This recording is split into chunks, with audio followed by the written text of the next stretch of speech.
learning by doing is one of the most fun things which are out there, I think. And hopefully during your studies, your teacher, professor, whoever is helping you out is also learning it in that way. So it's not just memorizing facts, but it's actually trying to interpret it and work with it and to make you learn from it.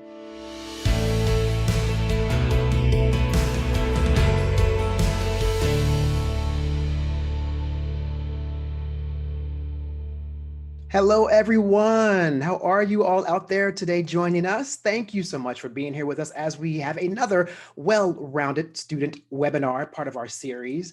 So today's topic is college and beyond, how to create the life and career you envision. It all starts with a positive mindset and the future that you want to envision. So that's what we're going to discuss today. So I'm joined by my co-host, Ali Randall. And Ali has a rich background in higher education, recruiting and marketing, and it gives her a unique perspective on how to help students and organizations succeed.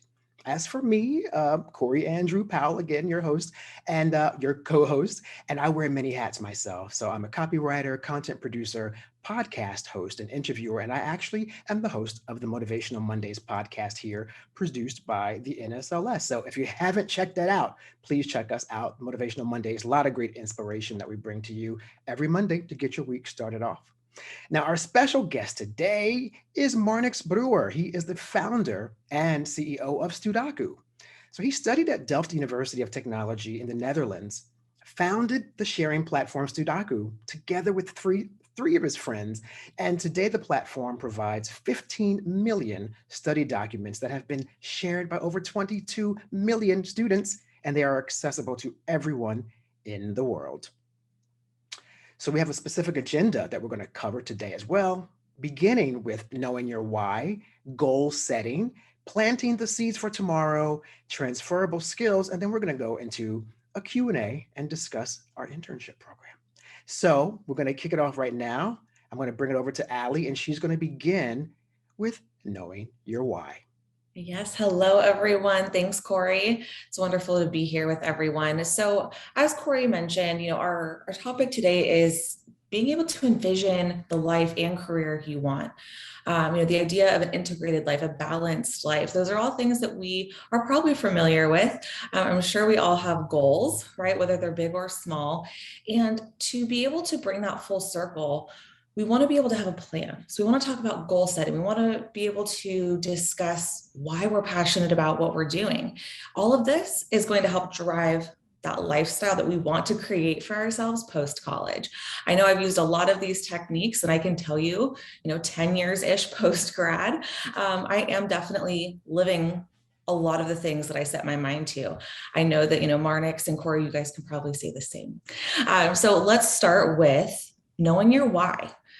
So you guys may or may not be familiar with this term, knowing your why. We talked about it in our first episode of this series a few weeks back, but essentially it's knowing what drives you, what you enjoy, what makes you passionate, why your feet hit the ground in the morning, and how to put your passion into your work. So for me, my why, I love my family. My family is really the reason why I do what I do.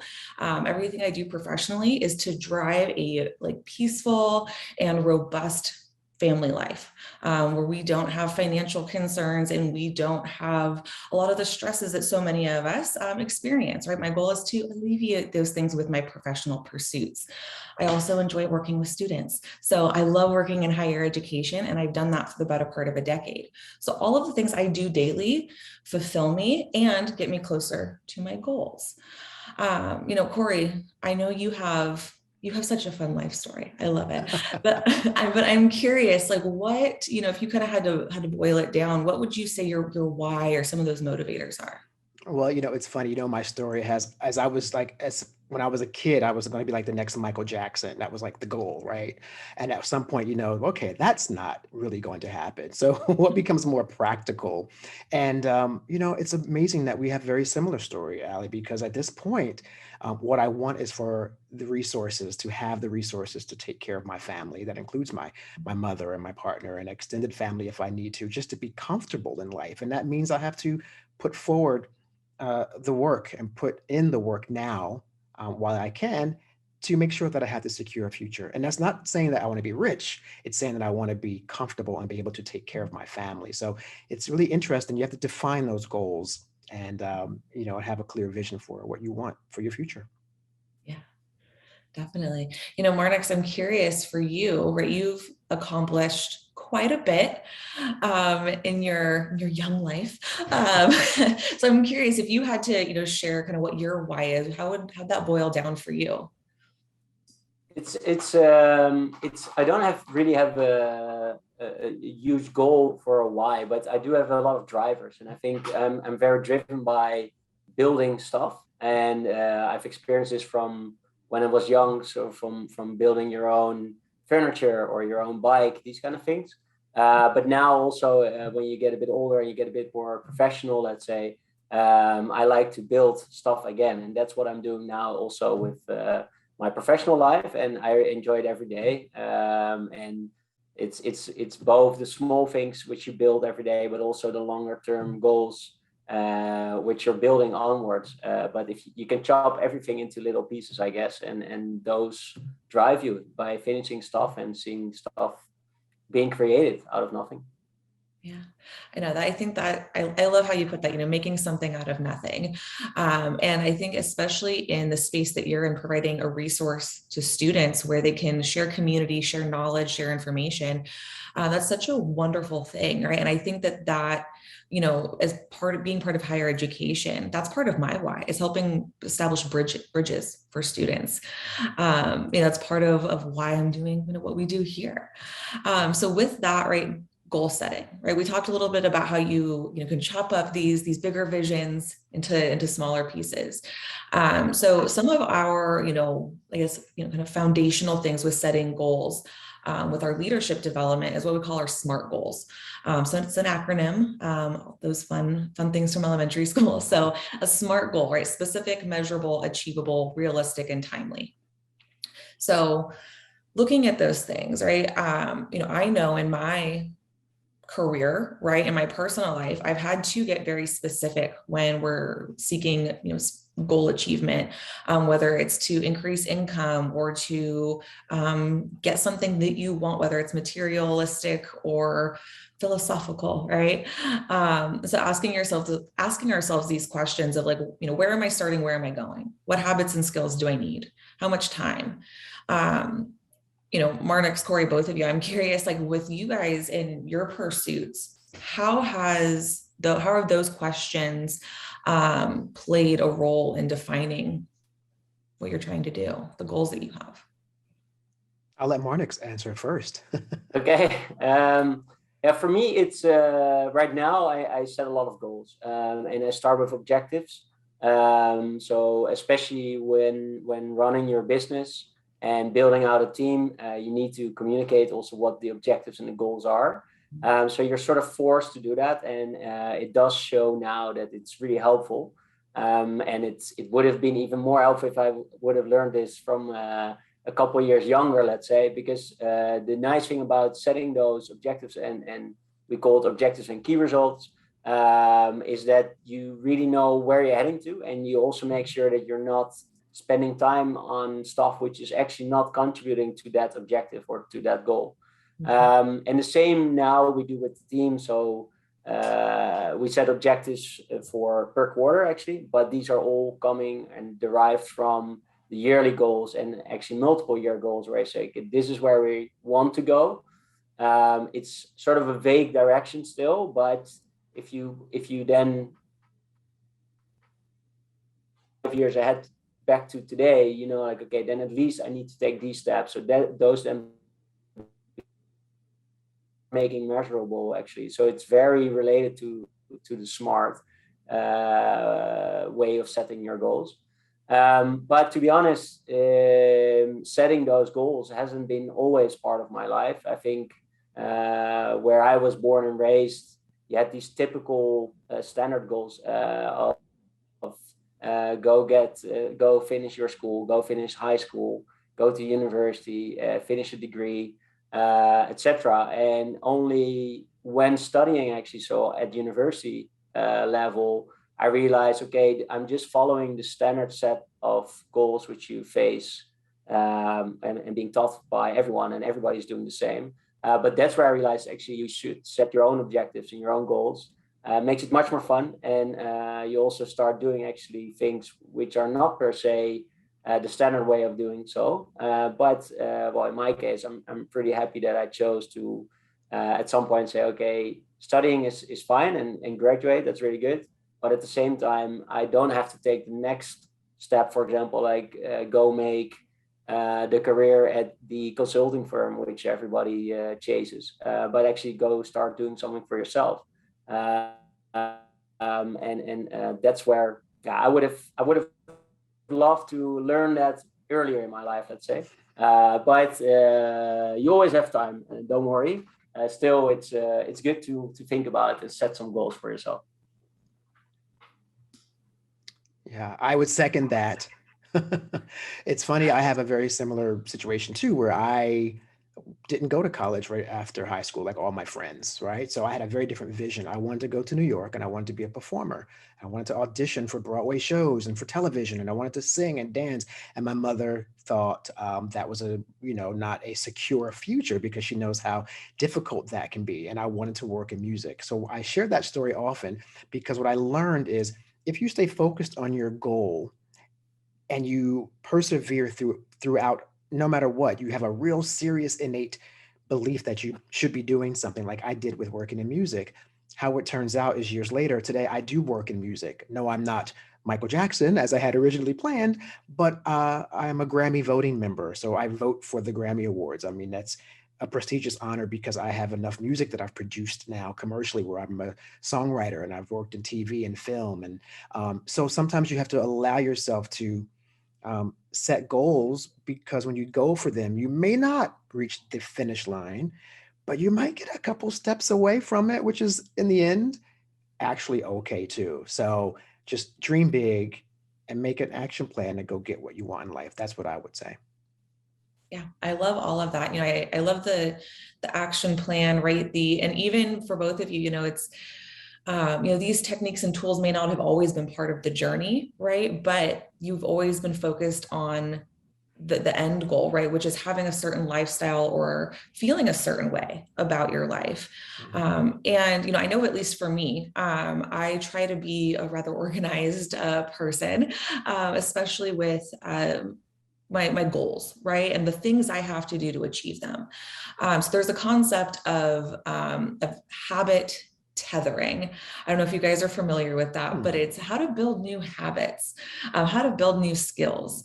And so when we think about that and our journey, that little step by step at a time, Corey, I'm curious, for you, has the experience of maybe micro goal setting or vision planning, has it been something you've always been focused on, or has it been kind of like, oh, I'm gonna make this little planter pretty and then I'm gonna plant this plant over here and see what happens? Like, what has that journey been like for you? Yeah, no, I was actually never a planner. I was when you're young and you're idealist, you're ideological about life, you just automatically want the finish line. You want to wake up a rock star. You don't really think about maybe the years of recording music and the musicianship you build because you're doing studio sessions or you're doing dive bars at 2 a.m. and no one's there but the cleaning lady, but you don't realize you're working on your craft, right? So I learned that later, that every little thing I was doing were all part of the goals, all part of me getting to the bigger goal. So that's what I started to realize. Well, you know what? First I need to hone my craft. Then I'm unstoppable. Then I need to make the connections to get where I need to go. So who do I need to find out? Who those people are? Who do they hang out with? Where do they go? Then once I get there, have my elevator pitch ready and have a demo in my pocket. It was a methodical process to make sure I was always ready for opportunity versus just waking up, as many of us do, and we just want that gold medal at the end without putting in the work. So I am a big proponent of setting your small goals, but making sure that they are part of the bigger plan of where you want to end up. Yeah, definitely. 1% better every day, right? Progress. Absolutely. Yeah. Progress, not perfection. Yeah. And Corey, how much was perseverance part of that? Is it I mean, for me, I would say it's maybe 100%, but Yeah, I'm wondering how you see that. absolutely. It has to be because there's so many times you want to give up. I mean, I've done performances, for example, where there literally was no one in the, it was like two friends in a room that holds 300, you know, and I did the show anyway because that was two people that I still got the chance to perform in front of, right? So your dreams and your ambitions definitely rely upon your perseverance because once you let them go, that is, I think, when you emotionally die. So I know that sounds dramatic. I am a little dramatic, but I believe that when you believe in something that is meant to be for you, you have to go for it until your last breath on this earth. That is how I see it. Definitely. And I'm sure there's like a ton of, both short-term and long-term goals. When you're thinking about that big picture, right? What you're passionate about.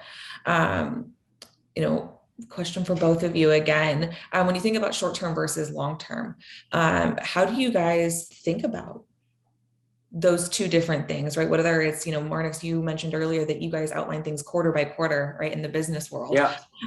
And, I know for, Corey, our business, right, sometimes it can be a month by month, sometimes it's a yearly thing. And then personally, I'm sure we all vary on how we look at those things. But, guys, I'll turn it to you. How do you guys look at that stuff? Yeah, personally, if I may go first, Corey. Yes, of course. Personally, for me, the long-term goals is the most difficult one. So it's also, I think, natural that you start the day and you think about what should I do today, which is super helpful. I think those 5 minutes you spend, I mean, I'm Dutch, so I ride a bike. So then I have my 5 minutes of time to think about what's next. But I guess you also have a habit in the morning, and during that habit, you can come up with the stuff you want to have done today. But that's easy. Then the second one is more per quarter, which is already quite some longer, of course. But you should try to derive them from the long-term goals. And the long-term goal, personally, I find very difficult. So I have to push myself really on, okay, take some time and start thinking about the long-term goals. And what you'll see is that in the first hour you push yourself, you're only thinking short-term, only this quarter maybe, perhaps, which seems long. But you have to then keep pushing, like, no, I want to think further than that.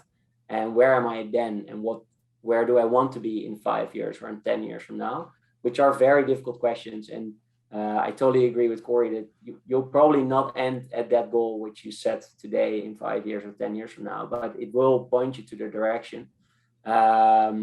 So long-term goals, much more difficult than short-term goals, but push yourself to make them. And the short-term ones, I think are really important because every day you can make your own to-do list with 5 or more things which you really want to have strike through at the end of the day. And that also gives you energy for the next days.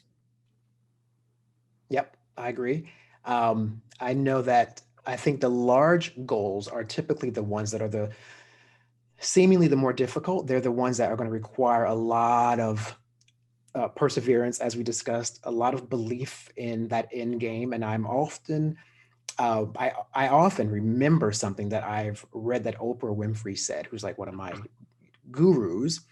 And Oprah has said, make a goal that is so large and out of this world that, you're going to blow your own mind when you achieve it.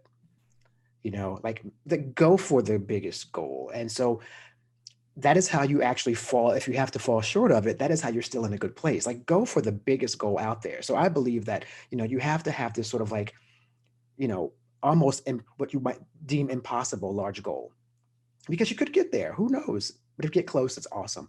But getting there, of course, again, requires you to have an action plan of small steps. If you want to run a 5K, you're not going to just wake up and do that, right? You start a little bit, run a couple blocks, run 10 more blocks, maybe then you're running a mile. And then after a while, maybe you get up to doing a 10K. So I think both are important and both require, I think, two different disciplines to achieve. In talking about disciplines, that's a skill set, right? A lot of these things that you guys have both been talking about are skill sets, whether it's the ability to envision something, the ability to get organized, the ability to stay on task with the goals, right? Whether it's that daily thing or knowing, hey, I'm working towards something on this month, this quarter, this year. So when we think about the skills that are required for ourselves to know what we're doing, right? Those are important, and they're transferable skills. When we talk about the topic of today, which is creating a life you envision, right? Career, personal life, we can highlight the things that we are good at personally, the things that we are passionate about, and bring that to the forefront of what we're doing. Marnix, I know with your story of how you founded StuDocu, it was kind of out of a need, right, that you were experiencing. I'm curious, what comes to mind when you think about those skills that you were using as a student, as an emerging professional in launching your company and starting this journey, as a founder, as a leader? No, I really believe in learning by doing. And I think that's what you will have to do actually if you're willing to start your own business, because you can read quite some books about it, but it won't really learn you how to do it. It might save you from running into a couple of pitfalls, but that's about it. In terms of my study, it's actually quite unrelated to what I'm doing today. I mean, the fact that I was studying though gave me the idea to start this company. So there it helped. And also I would say I studied in mechanical engineering. So you learn to solve complex problems, let's say, and think analytically. And those you do see coming back during your work, because you have to deal with complex situations or you have to deal with a lot of data. So that's helpful. But actually the entrepreneuring itself, running the business, growing it, that is really learning by doing, and which is also a lot of fun actually because of it, because it means that you won't do everything right at the beginning. And even today you make stupid mistakes, which you even made 2 years ago as well. And you think like, shit, I should have known that because I've faced this before. But again, learning by doing is one of the most fun things which are out there, I think. And hopefully during your studies, your teacher, professor, whoever is helping you out is also learning it in that way. So it's not just memorizing facts, but it's actually trying to interpret it and work with it and to make you learn from it.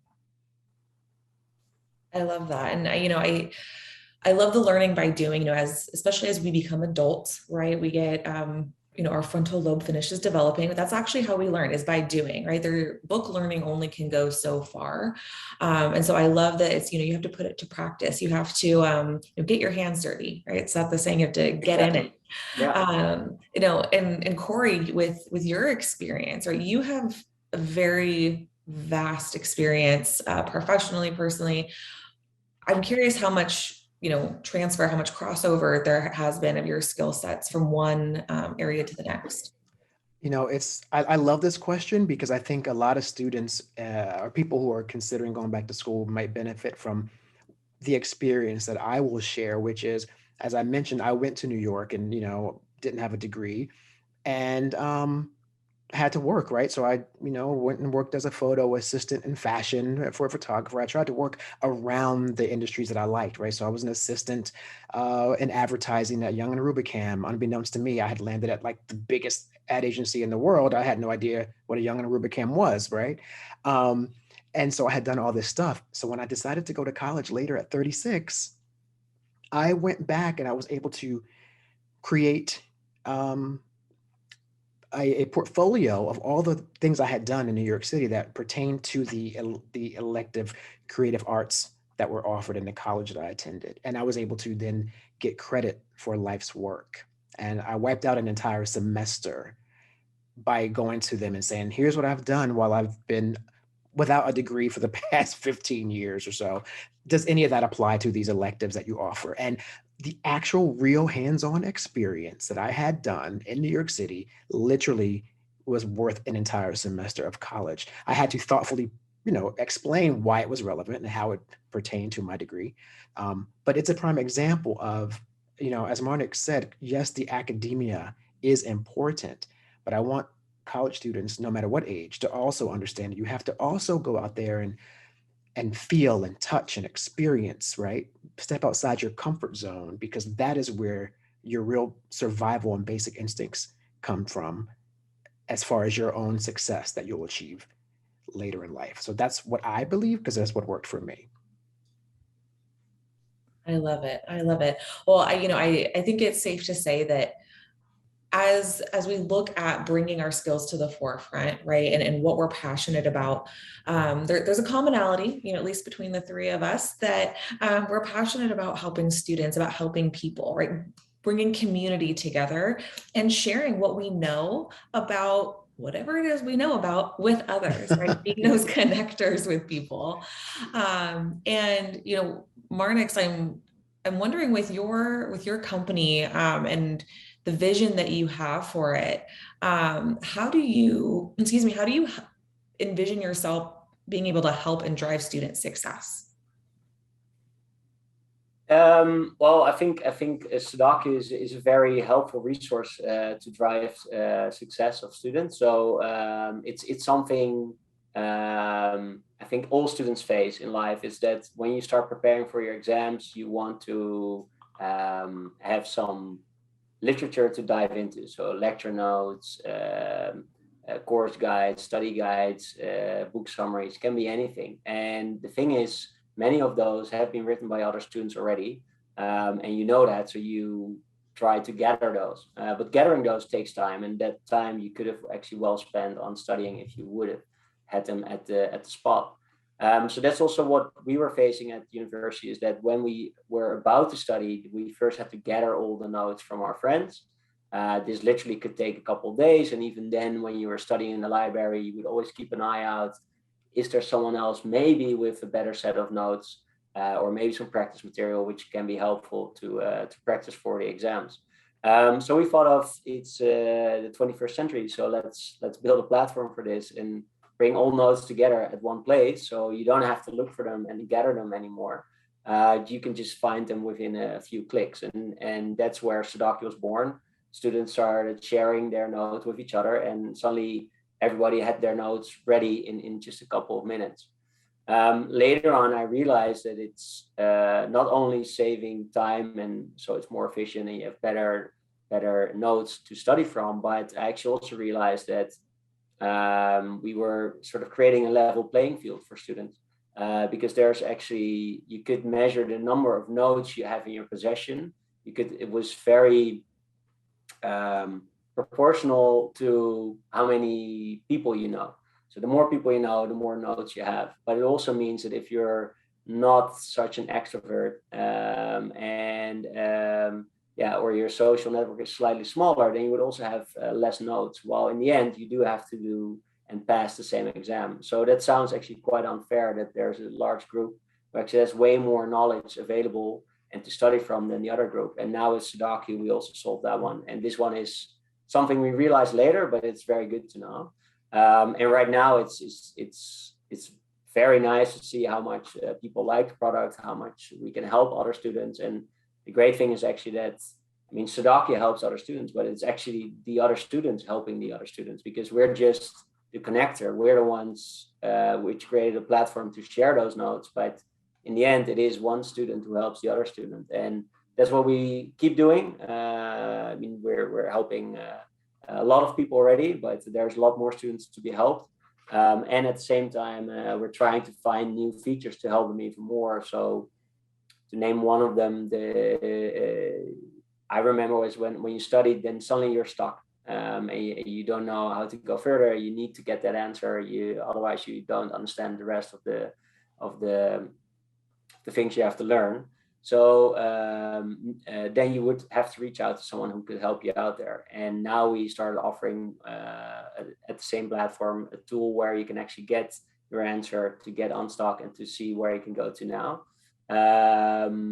And this is, again, students helping each other. And I think it's great to see. And luckily, we also sometimes get a thank you note from people who have graduated.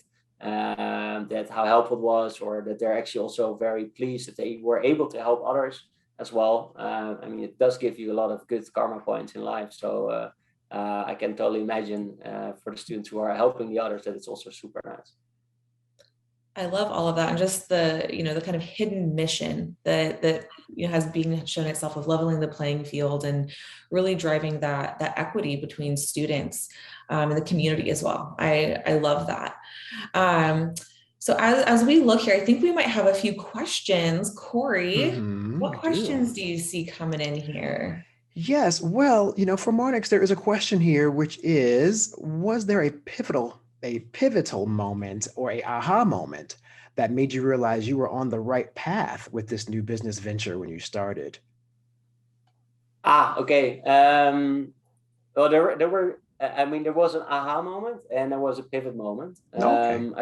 I think the aha moment was luckily quite quick. So that gave a lot of energy and also gave the team a lot of energy to continue, which was luckily quite soon after we launched the first website and the first product. And then we noticed that you track Google Analytics to see how many students are on the platform. And suddenly you see that within a couple of weeks, people at my university, like a large portion of them, started using the website already. And it's also nice to see at the moment that when you walk through the library, you see people using your own website.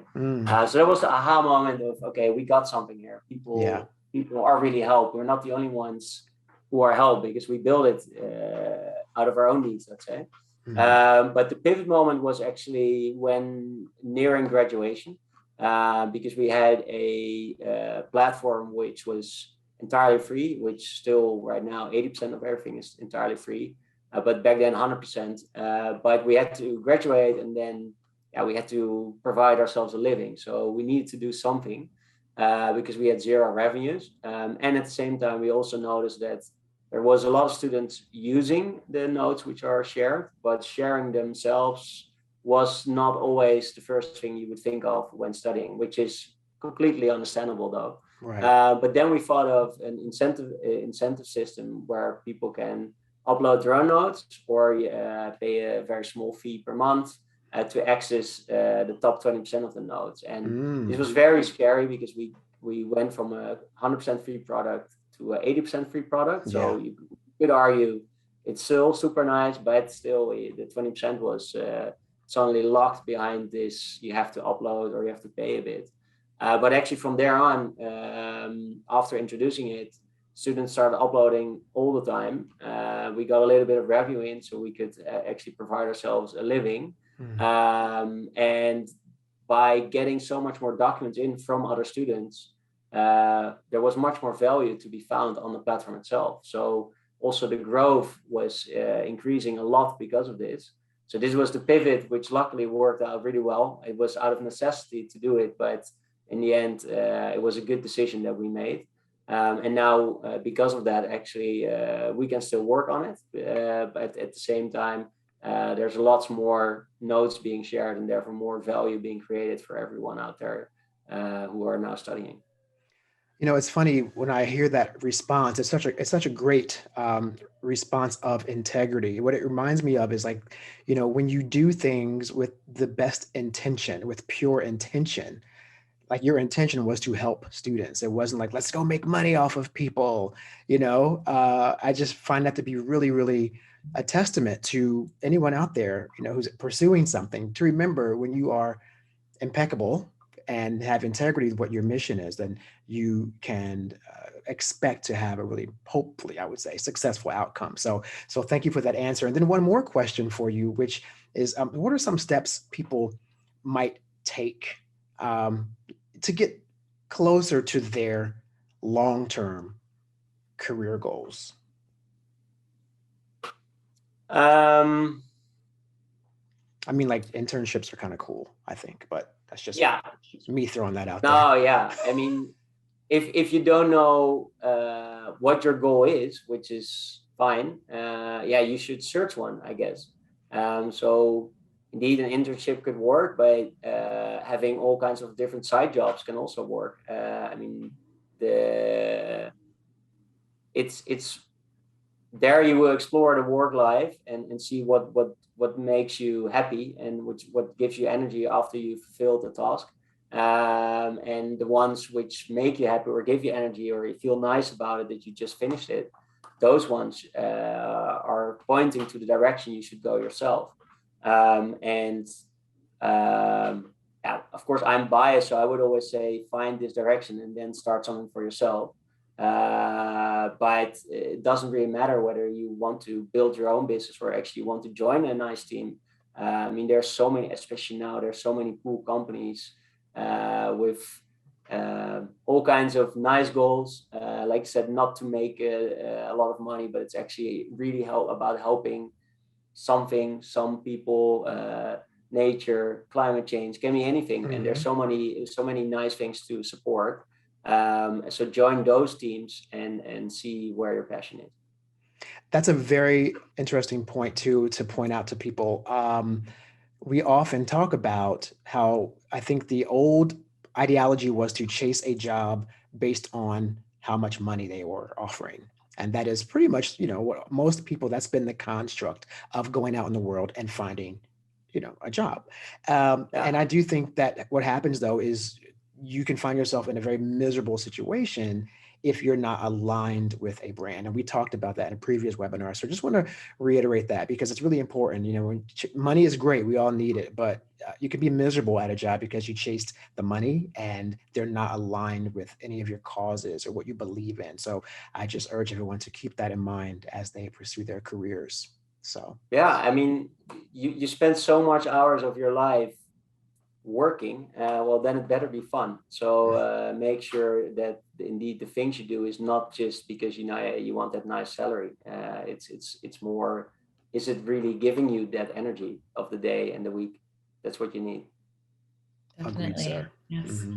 Well, and I love what you had to say, Marnix, of kind of test driving things, right? Whether it's a part-time job, an internship, some way for you to connect with a company and to experience their culture, the actual work they do, how you fit into all of that. And as we look to the summer here, as we look towards some fall planning, a lot of our students are looking for their next opportunities. So I did want to highlight that we do have our internship opportunity is currently open. We are doing our final hiring for our upcoming semester. So if you're interested or curious about an internship, we'd love to connect with you guys. Our internship allows you guys to bring the NSLS and content like today's to your school while you're learning leadership skills, communication, event planning, marketing, management, all of the things that are going to help set you apart from your peers and allow you to achieve things like we talked about today with Marnix and with Corey. So if you're interested in an internship opportunity, please check out the link there. We'd love to connect with you guys further. On that note, Marnix, thank you so much for spending some time with us today. We've loved getting to know more about your story and allowing you to share it with our students. It's been really fun. Awesome. Thanks for having me. Yes, awesome. All right, thanks everyone. Have a great day. Bye-bye. Bye.